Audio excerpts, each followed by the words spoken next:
জনস্বাস্থ্য বিভাগের গাফিলতিতে এক সপ্তাহ ধরে জল সংকট পরিদর্শনে হাইলাকান্দির বিধায়ক ডাক্তার মিলন দাস।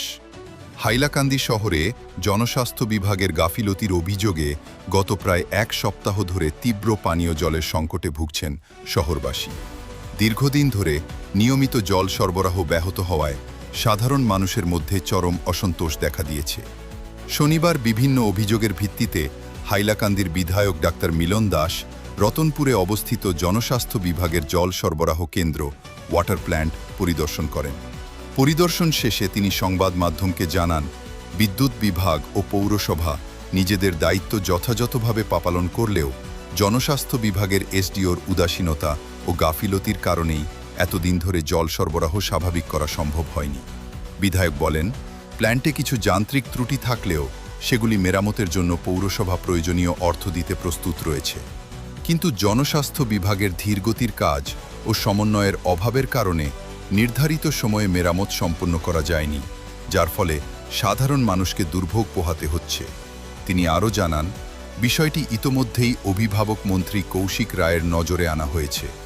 দ্রুত প্রয়োজনীয় ব্যবস্থা গ্রহণ করে শহরের পানীয় জল সরবরাহ স্বাভাবিক করার আশ্বাসও দেন বিধায়ক। দিনের সবথেকে বড় সমস্যা জলের সমস্যা। মিউনিসিপ্যালিটিও নিজের মতো করে চেষ্টা করছে এই বিষয়টাকে ঠিকঠাক করার জন্য, কিন্তু আমি বিগত কয়েকদিন থেকে আপনারা জানেন আমরা বিধানসভা চলছে, সেই কাজে ব্যস্ত ছিলাম। বিগত কয়েকদিন থেকেই ব্যক্তিগতভাবে অনেকেই আমাকে হোয়াটসঅ্যাপে এই বিষয়টা জানিয়েছেন। মাননীয় অভিভাবক মন্ত্রীও এই বিষয় নিয়ে অনেক তৎপর এবং এই বিষয় নিয়ে খুব চিন্তিত। আজ সকালবেলা উনি হোয়াটসঅ্যাপে আমাকে যেগুলো পোস্ট আসছিল সেইগুলো পাঠিয়েছেন। সেই হিসাবে আজকে আমরা এপিডিসিএল, পিএইচই এবং মিউনিসিপ্যালিটি আমরা জয়েন্ট মিটিং করেছি। জয়েন্ট মিটিং করার পর আমরা যেটা দেখলাম যে প্রথম বলল যারা এখানে পিএইচই ডিপার্টমেন্টের আছে যে এপিডিসিএলের তরফ থেকে কিছু সমস্যা রয়েছে, কিন্তু যখন ওন ইনভেস্টিগেশন আমরা দেখলাম যে এপিডিসিএলের তরফ থেকে ট্রান্সফরমারের কোনো ত্রুটি নেই। তারা বলছিল যে ফিডার ওয়ানে তাদেরকে লাইন নিয়ে দিতে হবে, ফিডার ওয়ানে লাইন কানেক্টেড আছে। বলেছিল কিছু এখানে যেগুলো আমাদের লাইন রয়েছে লাইনে কেবল লাগাতে হবে, কেবলগুলো লাগানোরও ব্যবস্থা করা হয়েছে।